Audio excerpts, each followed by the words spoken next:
Hey there, everybody. It's Bob and Phil at Trade Genius. Hey, we want to interrupt this war to talk about the stock market and what it does when we do have wars. Stay tuned.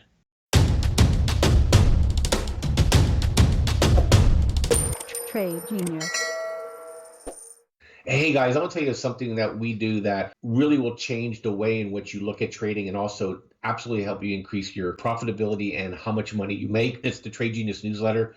We put the newsletter out Sunday night through Thursday night, and this really looks at the plumbing of the markets and helps prepare you for the next trading day and help you make money. And we give you a lot of information. We give you market statistics, we give you market levels, we give you the seasonality, what's happening with different sectors of the market, and we will help you identify whether the market's in a bear mode or a bull mode, or whether it's euphoric, whether it's despondent, and it just puts you in a position to be on the right side of the trade. So take advantage of our offer that we have below, and you'll love it. I mean, one trade that you make with this thing can pay for definitely a month, maybe even a year's worth of service. It's that powerful. Use promo code podcast for 15% off the retail price of newsletter. Thanks for listening.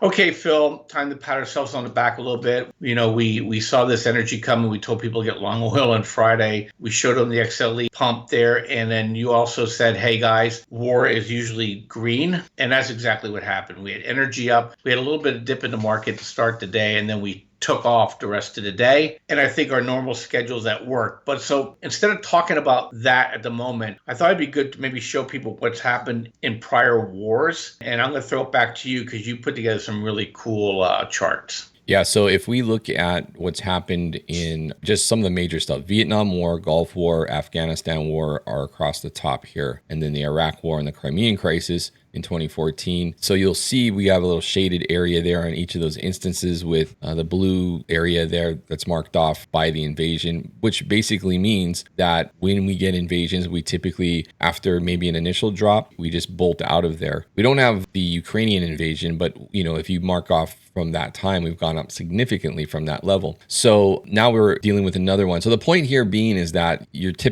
may get a knee-jerk reaction lower. You could argue that's what we saw today with the gap down, but we immediately bought that back up. And you just have to know that on average, historically, markets find these events rather bullish in the long term. So, you know, you can have some volatility short term. We will, you know, oil had a nice pop, but it could go back and fill the gap. And then you see a larger move after that. And that's kind of what I think is going to happen here.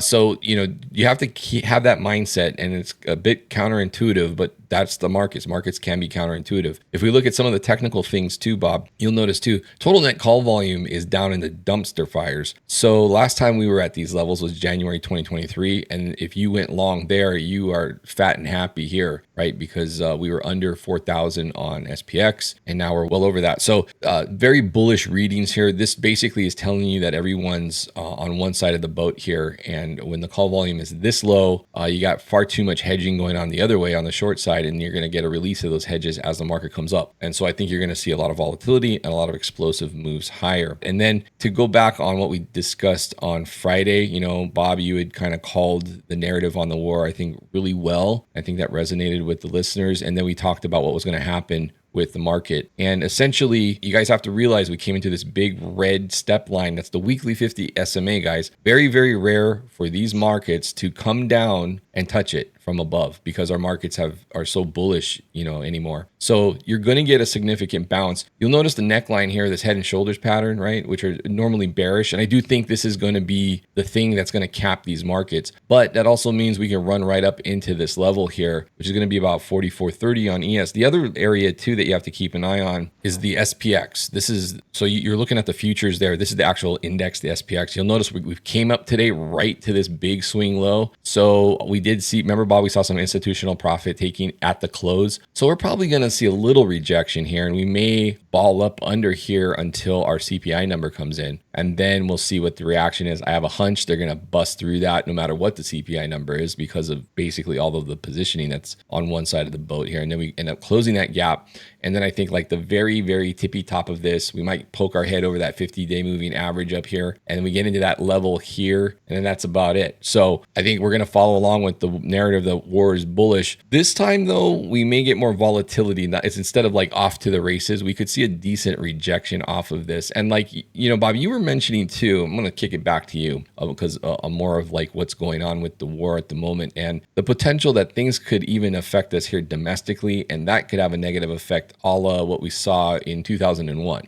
Yeah, I mean, war for most Americans is really a TV show and not a participation event. And so you usually get a bullish reaction because that usually means more fiscal spending. But this war might be a little bit different. We've left our southern borders wide open. We don't know who's come across them. And you got Iran involved here now. There's some true believers here. And so, you saw the reaction in the cities of the United States with the rallies. I mean, who rallies for killing women and children? But they got millions of people out to rally around the world. That should be a tell that something's a smidge different here. The other thing too, Phil, is that from a macro standpoint too, is the market's fragile because of energy. And today, look, we had not only oil up today, but we had natural gas, we had propane, we had coal. All the fuels are up, and we have some storage issues going on around the world too. So if something happens that is not accounted for, that's going to be a negative for the market. And then I have one more thing, and I'm going to throw something back to you, is that head and shoulders pattern usually comes back up and kisses that neckline. Is called the kiss goodbye. And so we're in that range now where we could kiss that neckline again from the underside. That balances out some of the activity there. And then I think that's what we're going to see for the rest of the week. Tomorrow, I'm positioned for a move slightly down unless there's some event. And the reason why I say that, here's a trick for you guys to look at. Watch the SPY in the last hour of the day, not ES, not SPX. Watch SPY. And usually the way that candle is operating going in the last hour with that momentum, we could see it with our algorithm, is that you usually get follow through for the first hour of the next day. So I'm positioned for it. Friday, I wasn't. I stayed long looking for Friday up, Monday up, and the last hour was positioned red. We opened up first hour red, and then they caught it again. The other thing too, Phil, if you could talk to people too, is that we also have a different animal with the bond market now. And I think we're starting to see too many people start thinking, hey, I better get into bonds. That'll drain off the equity. I think we saw an inkling of it today in some of the Fed numbers. Am I right?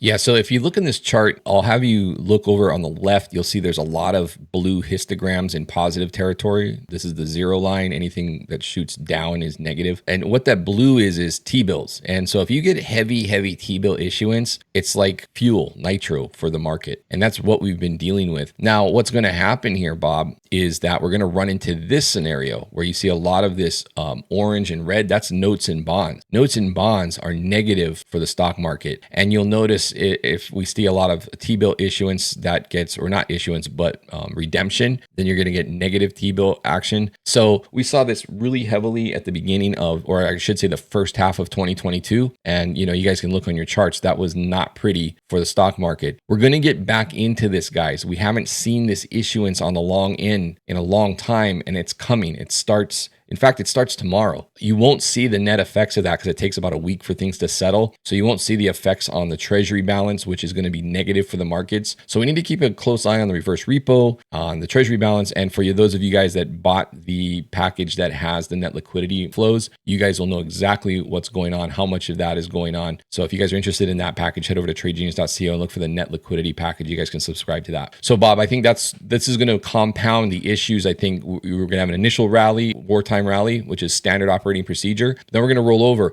And I think what's going to be really key here, Bob, is we have to really closely watch now. Do bonds go up versus equities down? Because if we do, that's the final phase before we go into full recession. And then you have to be protecting your portfolio, either being in cash or going into TLT or hedging short, however you want to do it. But your portfolio is going to take a hit if bonds diverge from equities and yields are going down along with equities. That's no bueno. I think this market's going to see a correction that most have forgotten about. And I think we're going to take out last year's lows. Totally agree, Phil. Stay tuned this week. It's going to be a lot of information coming at us, a lot of cross currents. But, we haven't changed our view. Positive bias this week, negative bias the next 2 weeks, with a sprinkling of, I don't know what the heck's going to happen in the world. Yeah. So that's kind of where we are, guys. Thanks for listening. Hit like, hit subscribe, hit notification. Tell your friends, so we can keep passing the word here. If you like what we're doing, come trade with us. We'll get you on the right side of the trade. Had a nice trade again today. We share with people every day different trades, stocks, options, futures, and crypto.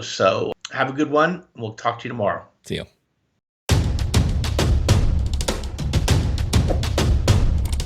Trade